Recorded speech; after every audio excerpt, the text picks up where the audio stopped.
right. Over 8,000 internet connected hot wallets have been compromised so far, but the source of the attack remains unknown. I think we're starting to find the source of the attack. I need to go do some more research on this, probably for tomorrow on the follow-up, but the Solana ecosystem appears to be the victim of crypto's latest exploit, with users reporting that their funds have been drained without their knowledge from major internet-connected hot wallets, including Phantom, Slope, and Trust Wallet. The attack is still ongoing, and over 8,000 wallets have been compromised thus far, according to blockchain auditors OtterSec. Several Solana addresses have been linked to the attack, with those wallets amassing at least $5 million worth of Solana, SPL, and other Solana-based tokens from unsuspecting users.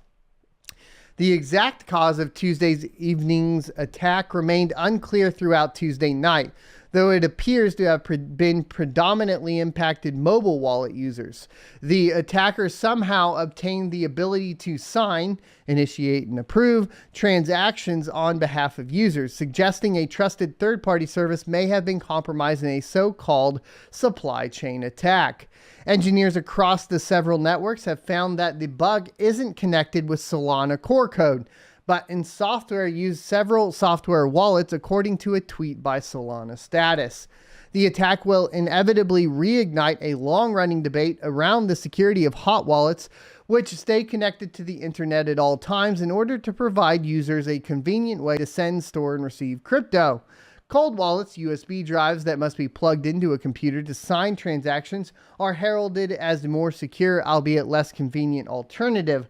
I would like to change the definition there. If you were plugging a USB device, wallet, hardware wallet into a computer that has internet, I wouldn't classify that as a purely cold wallet. I would classify that as a kind of a warm wallet. That's what a lot of people in the industry have decided to call them. That is because you do have some sort of connection to the internet, which means at some point the wallet could have been compromised. Why is this important? Well, you need to understand the way the keys are controlled, right? You can basically generate keys offline for a lot of different cryptocurrencies and never have it touch the internet.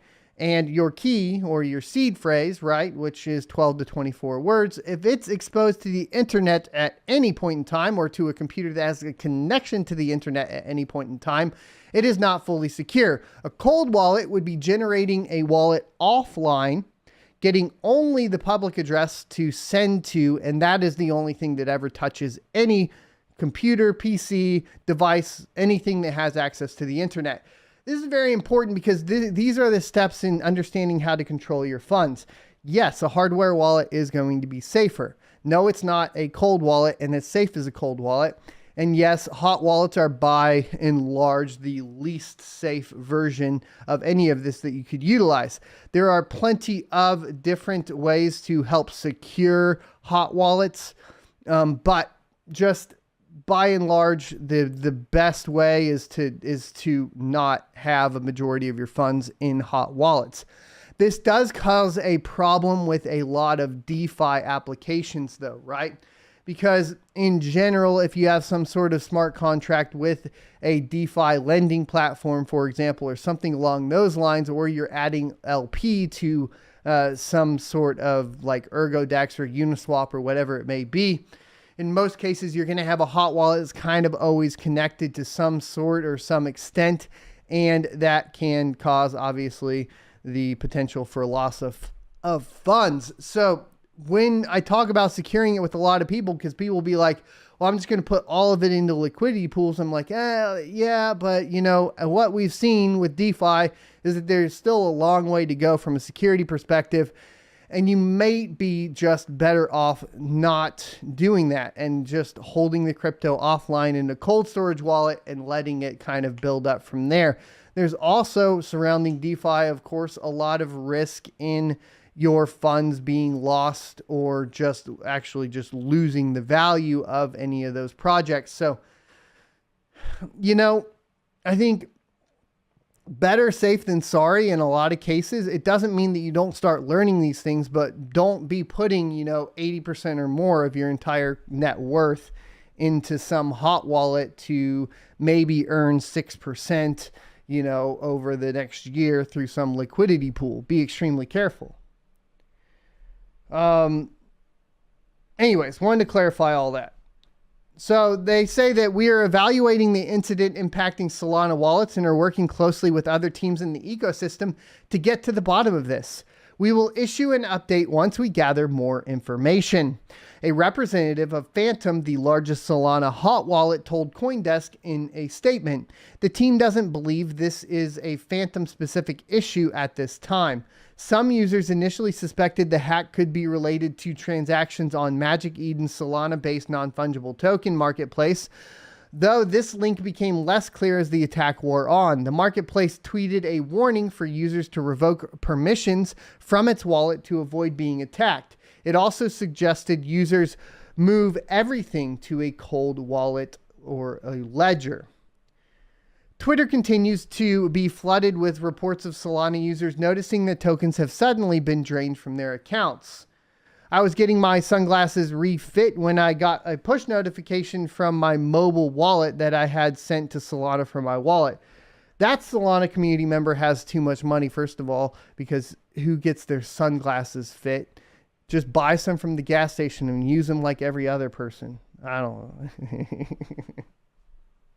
It was my main hot wallet, so I had it connected to lots of different mobile and web extension wallet providers, as well as a lot of dApps. Not clear to me what could have been the root cause. Glad to have most of my funds on a cold wallet. It is unclear at this point whether the vulnerability is limited only to the Solana blockchain. A Trust Wallet and Slope Wallet user reported losing USDC on both Solana and Ethereum. Solana, the fifth largest blockchain by TVL, total value locked, according to DeFi Llama, has grown in popularity over the past year, owing to its quick transactions and low fees. So apparently, that whole thing, like if you're building a car or something, like you can have like cheap, fast, or good, and you can only pick two.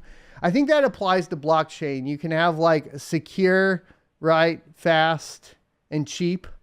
And you can only pick two of them, and Solana picked fast and cheap, so it's not secure. And I think that is literally playing out, and people are going to start utilizing that thought process when they're talking about building blockchains in the future. I really honestly do. So, but Solana has gone down, already 7 times this year. Maybe even more. It's hard to keep track the amount of times they've gone down. I'm for sure it's 7 times at least by now. That's, almost once a month at this point. And then now we're adding on these attacks and these hacks and so on. And we don't know exactly what's going on for sure at this point. Hopefully we'll have more information tomorrow. But the big thing about this too is we do have to talk about Flux, because that is the elephant in the room for proof of work miners. And we've talked about this before. I love Flux. I think that Flux, from the perspective of my nerdiness surrounding cloud, I love Flux because it's been the first basically blockchain Web3 project where I can spin up a virtual private server myself and I can play on the blockchain. And it's the only thing in cryptocurrency that does exactly what it does, right? However, I'm not so sure that parallel assets are necessarily a good thing. Now, from the proof of work perspective, yes, we've talked about parallel assets and the increase in the revenue you get from them. But when we start really digging into it and the integration into Zelcore, and we start realizing that they've kind of ham-fisted a lot of these in there, wanting to bring interoperability to Flux, yes, that's good. We want interoperability. But there needs to be some better due diligence surrounding the projects that they are choosing. For example, I don't think most of the proof of work miners would have ever been Solana's a good idea. We've seen it go down a ton. We've seen all of these issues with it. It's clear that they picked fast and cheap. They're not secure. Why are we going ahead and integrating this into Flux? All it ends up doing is hurting the network when Solana has issues. And we saw this with Flux's implementation as well with Terra and Luna. And, luckily they had announced the partnership with Terra and Luna. They announced the parallel asset, right? And then it just explodes. And luckily they were able to pull it off before they were integrated into it. But I feel like Flux is moving a little too fast with the parallel assets. I think there needs to be some more due diligence done there. Now, to their credit, we do have a tweet from them where they said, in light of the recent breach on the Solana network, they are disabling Fusion for Flux and Solana to ensure there is no movement should a wallet be breached with Flux Solana in custody. This is a preventative move to protect the parallel asset to main chain movement. So that is for specifically the Zelcore wallet. I think that still means you're still earning the parallel asset, to be clear, if you are a miner, but you are going to be having that disabled in the Fusion wallet. If you're not familiar with the Fusion portion of the Zelcore wallet, that essentially, we've talked about it with other projects for liquidation and so on. It allows you to swap between chains, for the lack of a better term, right? So it's a bridge, sort of, but you're able to swap between like Flux, Binance Smart Chain, Ethereum, Solana, and so on. As far as I can tell right now, you will not be able to swap. What this means is you will not be able to swap within the Zelcore wallet using Fusion to Solana. So that's paused. Will the partnership end? I'm not sure. Probably not. We'll have to see where it goes from here. But like I said, I wish there was a little bit more due diligence from the not the Zelcore team, excuse me, the Flux team as a whole surrounding a lot of these projects. I wish they would focus on more, proof of work focused projects as well.